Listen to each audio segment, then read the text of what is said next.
Hey everyone, welcome back. I did find a few more potential sources.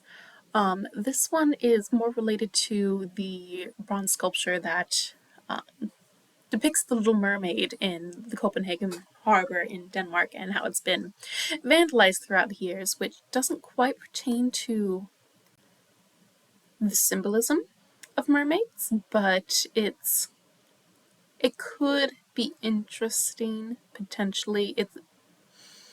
It's not going to be a priority source for me, but I'm going to keep it in my back pocket just in case this is something that I can interweave into my research. One is once again related more to Mamiwata, who is an African goddess that we saw an article last week when I was doing the search in Discovery Search through Tuzzy. So this might be a way to, if I decide to focus more on water spirits in African mythology, then that could be a way that we could incorporate something like this.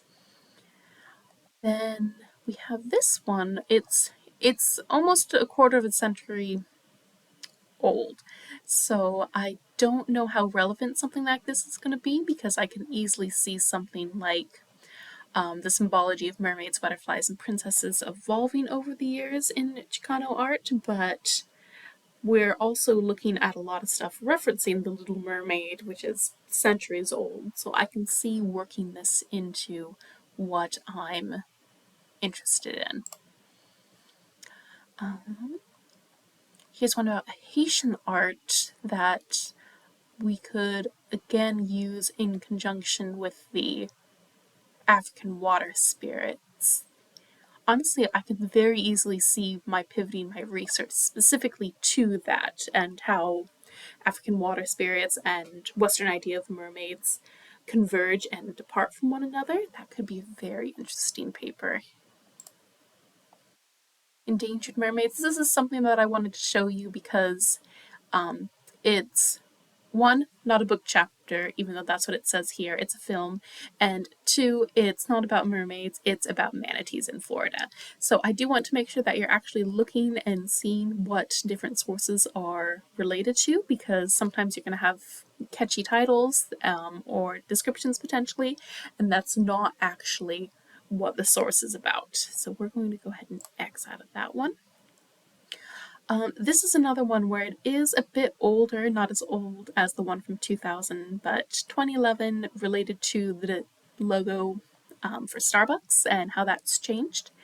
And I can see this, even with that age, still being related in conjunction to how we view mermaids and what we hope to symbolize when we use them as something like a corporate logo.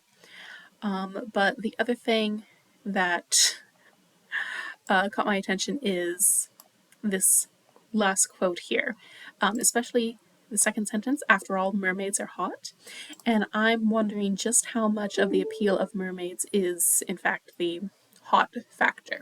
So we're going to keep this for now. If nothing else, it might spark a different line of research. It's not going to be a priority source, but there's potential in there.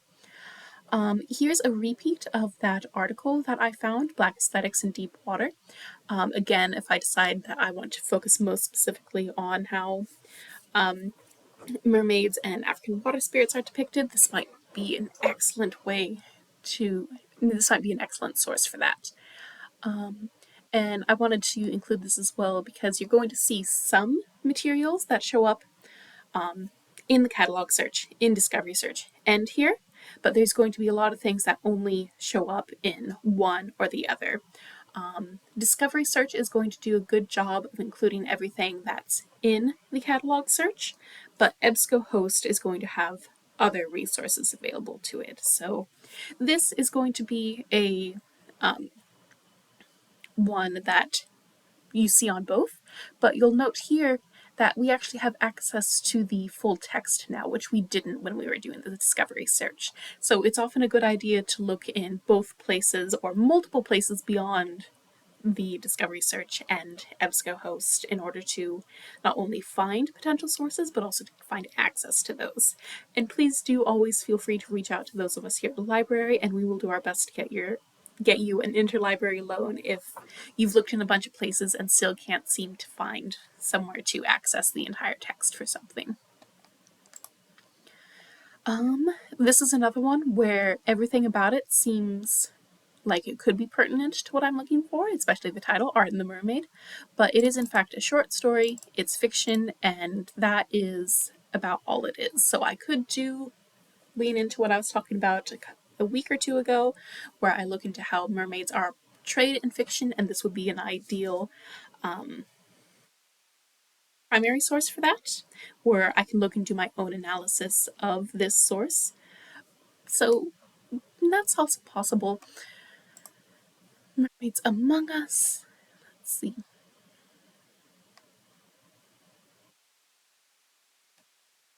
This one, I do think I would need full text in order to determine whether or not this is something that I could use.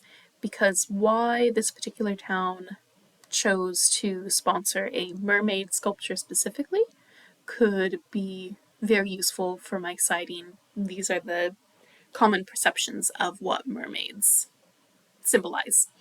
But since we don't have that and it's not explicit anywhere in the abstract, I'm going to go ahead and X out of that source. This is one that I showed you earlier. And now we're back.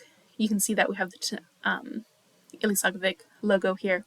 We're back in the discovery search, and I've brought up this book again because I love this book. It's beautiful. It's in its title and in its subject terms and content notes, etc. It is everything that I want for my research. And this is what I'm going to use to pivot us into how we're going to evaluate sources once you find them. So I'm going to pull up our PowerPoint here, and I am going to introduce you to the CRAAP evaluation. So the CRAAP evaluation, despite the horrible name, is a way to determine the usefulness and credibility of a source. At this point, I've mentioned the necessity of finding credible sources quite a bit, because as important as it is to know how to cite a source properly, in part to make sure that there's that clear line leading back to show where misinformation may have entered into your findings, it's also important to try to keep correct or biased information out of your research to begin with. You might remember back to our first week's lecture on types of sources where I gave the examples of a journal or of a story your friend told you about what they did over the weekend. You remember that? I noted then how primary sources like a journal are valued because they're direct, first-hand accounts of those events that they're describing in there.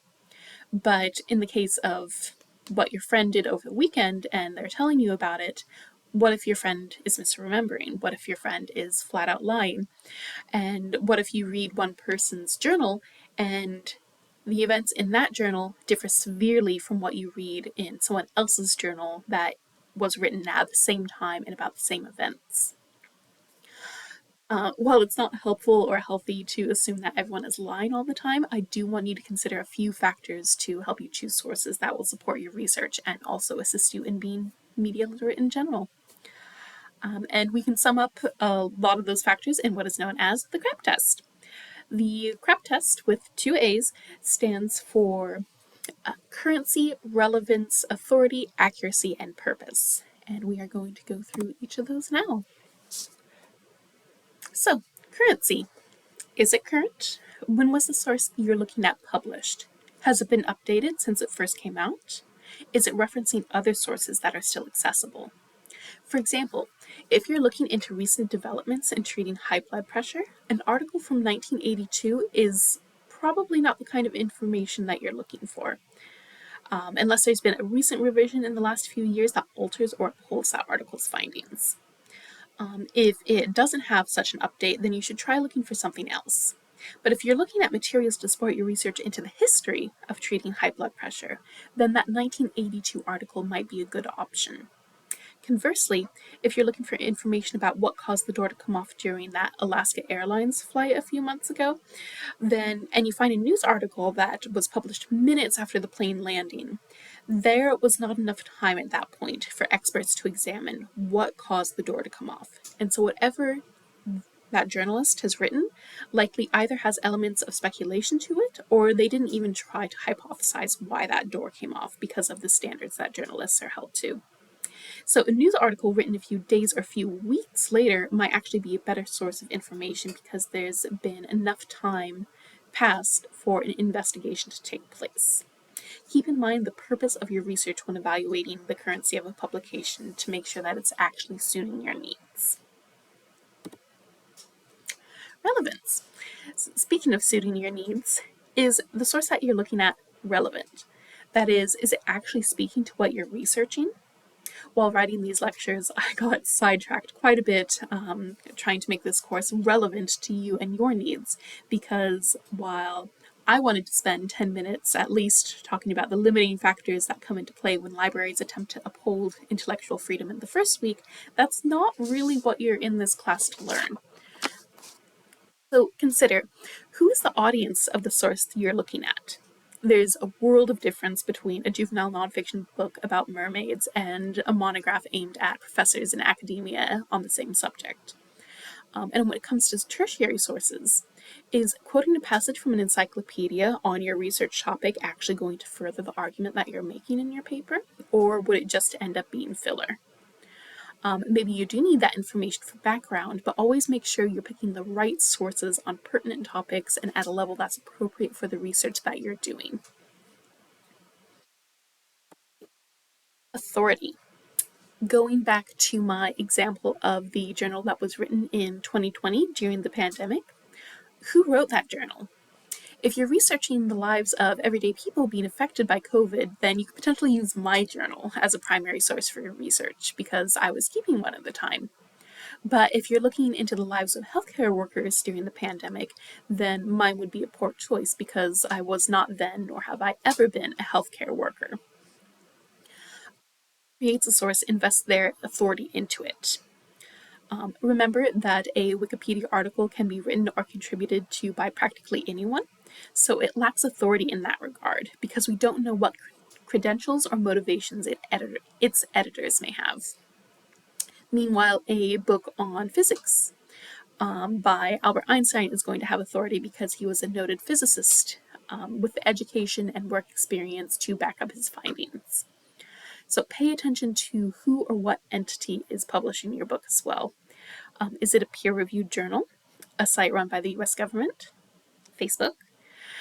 Ask yourself whether the person or people creating the source have the experience and qualifications that would make it appropriate for them to be speaking about a topic.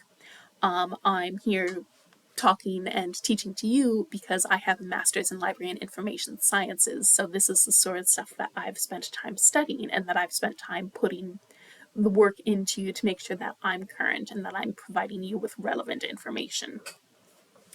But keep in mind that qualifications can also be revoked. So if a medical doctor were to commit malpractice, then you want to keep current with something because if they've been publishing work in the past and they commit malpractice and that malpractice is related to the work that they've done before, then you want to make sure that you're not using those sources because they no longer have the authority that's invested into them. Accuracy. Where is your source getting their facts from? Is it a paper detailing the results of an experiment the writer or writers conducted themselves? If so, does it include a methodology so you can see how they got the results they did and potentially recreate the experiment yourself? Has anyone reviewed this paper and successfully replicated the results of the experiment? If you're looking at a news article, does it name a source for its information? Do other news outlets reporting on the same event align with it, or are there significant differences that contradict each other from news source to news source? Is the creator speaking from a place of emotion and opinion, or are they logically building off of established facts and then proceeding to cite sources for those facts? Purpose. What is the goal of the material you're looking at? Is it to educate? To make a specific argument? What do the people who created this paper or this book or this video gain from having you look at the information that they've provided you? Are you more or less likely to buy a product now? Are you scared of a specific group of people? Are you more supportive of one? Are you motivated or demotivated to vote in the next election? Will you be asking your doctor about a specific drug? Having a purpose is not inherently bad or wrong, but it's something that you need to be aware of so that you're not unconsciously influenced into accepting something as fact when it might just be opinion. What a source stands to gain from you accepting its arguments or conclusions always needs to be questioned because that's where bias comes into the equation for something. The questions that I've included on each of these slides you're going to find in the homework assignment because you're going to be doing this CRAAP evaluation twice for this week's homework. And you're also going to find a copy of all of these questions in a handout that's going to be available to you this week that I highly recommend you download and keep for future research purposes. Okay, now I'm going to take us back to this book, and we are going to do a quick version of the CRAAP test on it.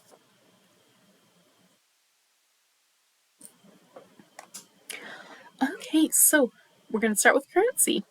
When was the information published or posted? We can see here that it was published in 2022, so barely even 2 years old yet, which makes it current. Has the information been revised or updated? I am not seeing that in the detailed bibliography here, but what I do want to do is that we can see that the publisher is the University of Exeter Press.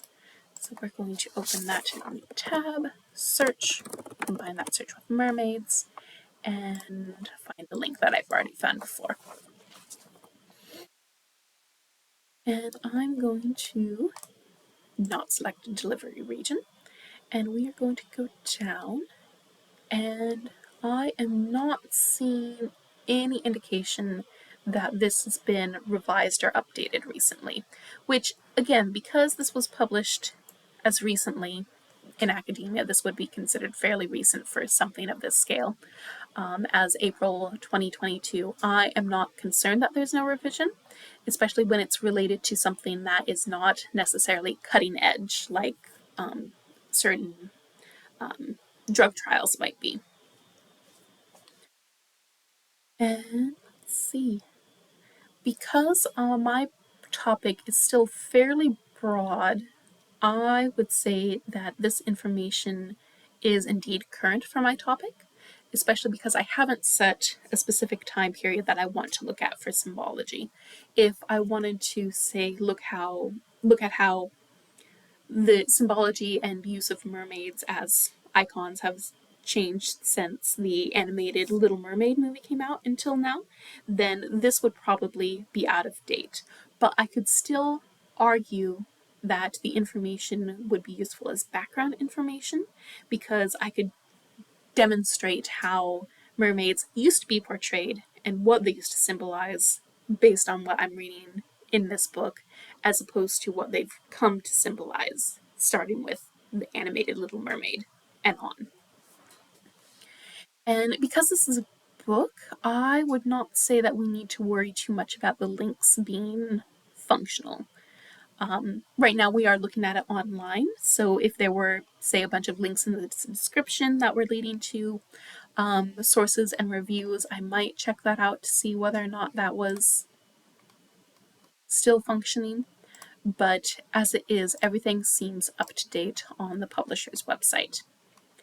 And I would take a moment to note that the publisher, we were talking about purpose earlier, the publisher stands to gain monetarily if I were to buy this book. So what they're going to be presenting on their site is going to present the book in the best light possible. The reviews that they have here are not going to be negative, oh, this book was awful, sort of stuff, because they want you to buy it. Those reviews might exist elsewhere, and we might go looking for those, but while we're still looking at currency, we seem to be okay. Relevance. So the importance of information for your needs. Does the information relate to your topic or answer your question? The reason I keep coming back to this book is, yes, just based on the subtitle alone, this is exactly what I'm looking for. Who is the intended audience? Because this is a university press, Usually, the audience for university presses are other academics.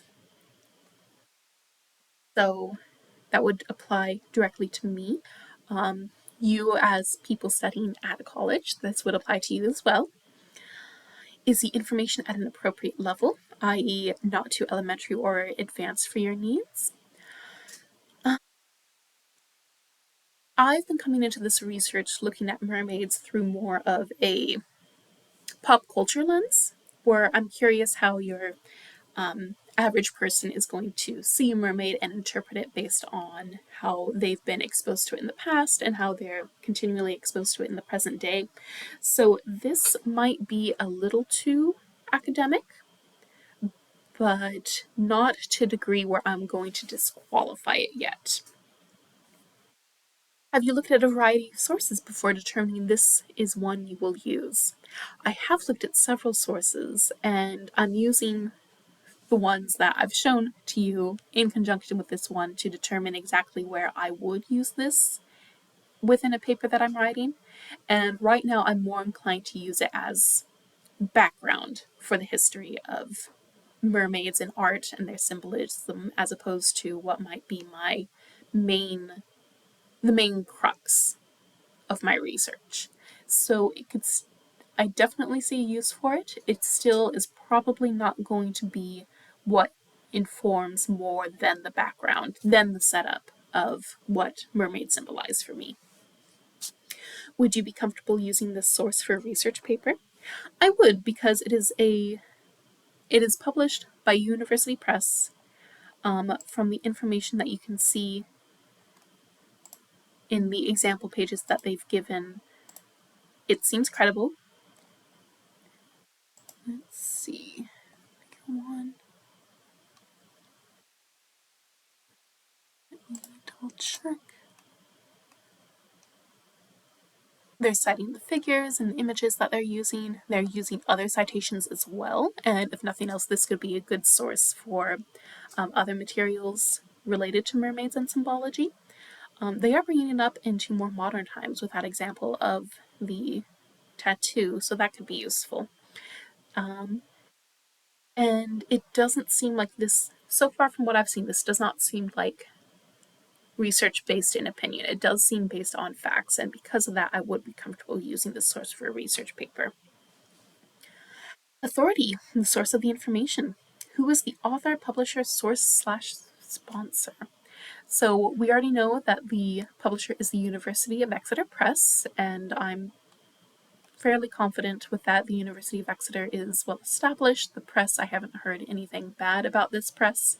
That would lead me to question whether this is a vanity press. If you know what a vanity press is, it's when you pay to have something published, and that gives it a sort of assumed authority. But if you're paying for it, then you yourself are put in a position where no one else is vouching for your authority.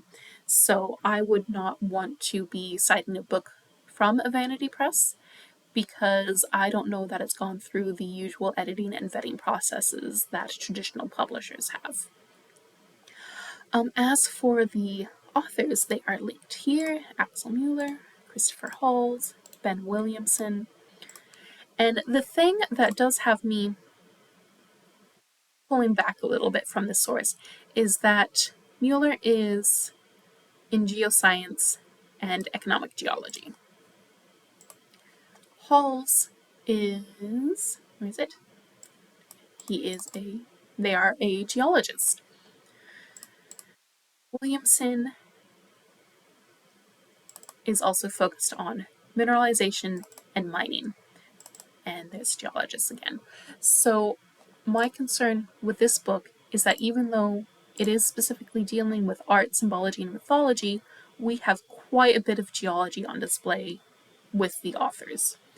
That doesn't mean that they're not qualified to write on this topic, but it does make me hesitant to use what they have here as the be-all and end-all of my research, which it shouldn't be to begin with, but it does make me hesitant because I am not seeing the authority that they would have to speak on something like art when they are coming from a harder science background. Are the author's credentials or organizational affiliations given? They are. We just saw that. What are those credentials and organizational affiliations? We saw that as well. Professor of Mineralogy and Petrology at the Natural History Museum of the University of Oslo, University College London, PhD in Geology, Associate Professor in Applied Mineralogy at the University of Exeter. Okay. So we do have that. What are the author's qualifications to write on the topic? That is something that I was just questioning. I think that they have a good background in maybe older sources of how mermaids are portrayed, especially if it's something like carvings or something like this. I can definitely see them having a lot of relevant things to say. They have the background to talk on an image like this or a figurine like this. I'm still a little skeptical that these are the best people to be talking about this. Is there contact information, such as a publisher or email address? Well, let's see. I'm not seeing it with the authors themselves, but I can directly contact the press if I want to under their About Us menu. So I'm okay with that one. Does the URL reveal anything about the author or source? We know that it's from the UK or the United Kingdom. Other than that, not especially. But because we do know it's a publisher, we also know that they have their what do you call it? They have their agenda, they have their bias, they have their desire to have you buy this material from them. Okay. Accuracy, the reliability, truthfulness, and correctness of the content. Where does the information come from? Well, we were seeing earlier that there are citations in this, so they are drawing from other people's works as well to build their case, and that makes me feel a bit better about them all being in geology, because that means that they're citing people who maybe do have authority talking more about the artistic side of this. Is the information supported by evidence? Well, we are seeing the images that they're referencing as they're going through their book. Let's see. Some interesting charts. We would have to actually get into the book and look at that a bit more to see exactly how they're generating something like that. It looks like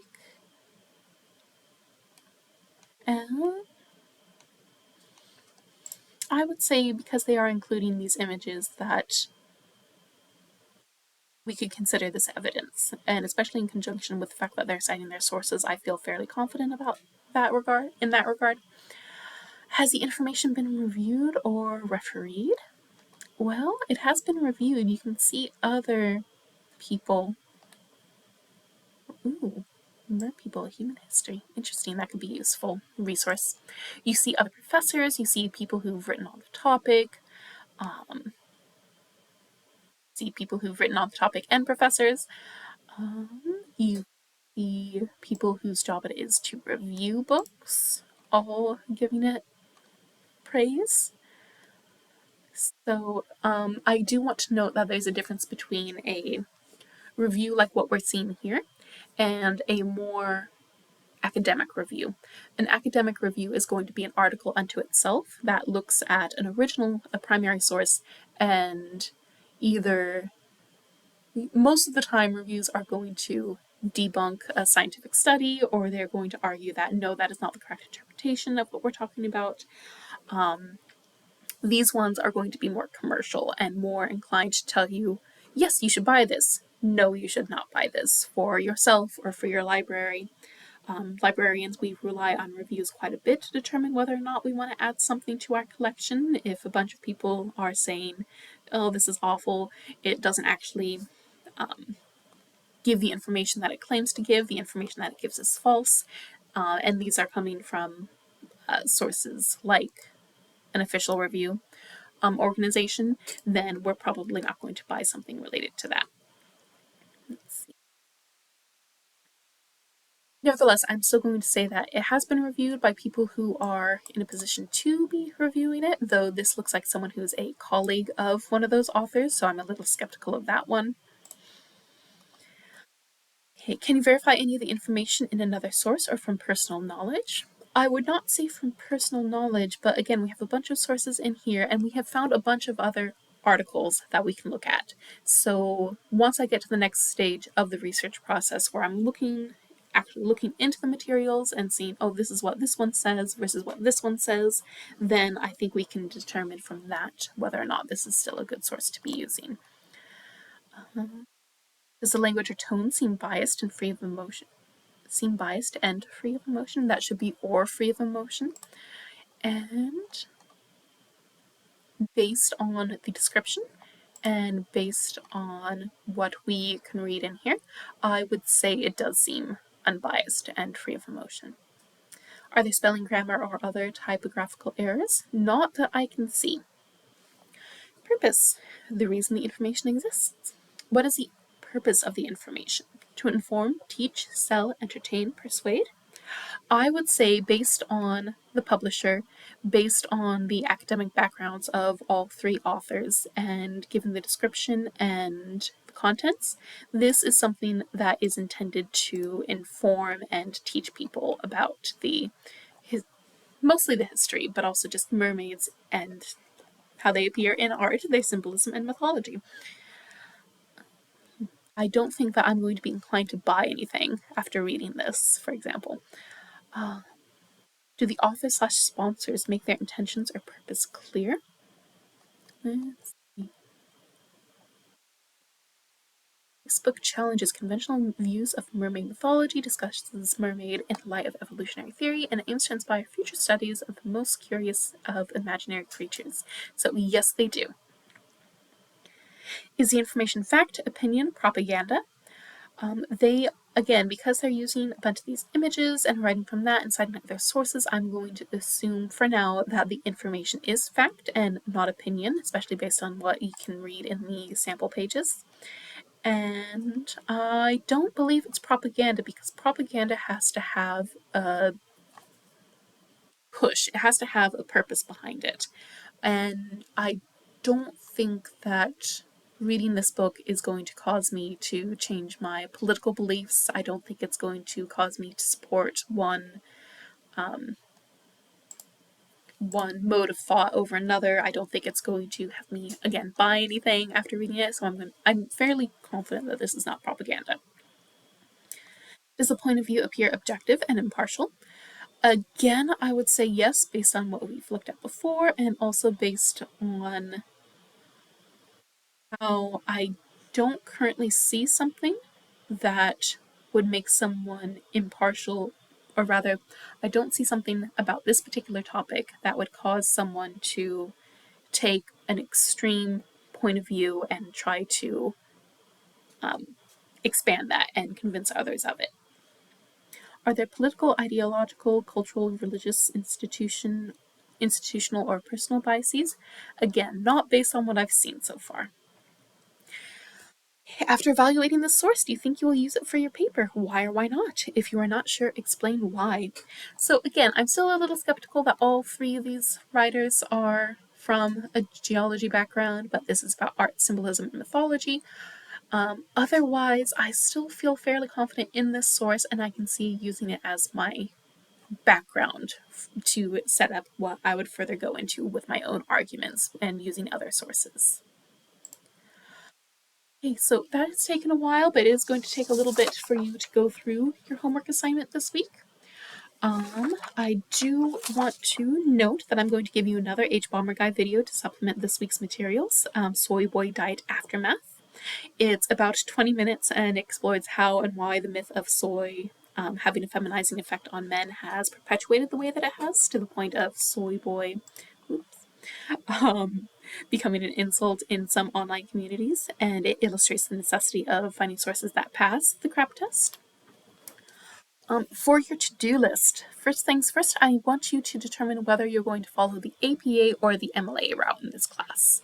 Whichever you choose, I do want you to stick with it through the rest of this class, and I'll have you put in your homework through this week which one you're going with, and from then on out, all of the homework assignments, I'll have you restate again whether you're doing the APA and MLA, and we'll continue in that route for the rest of the course.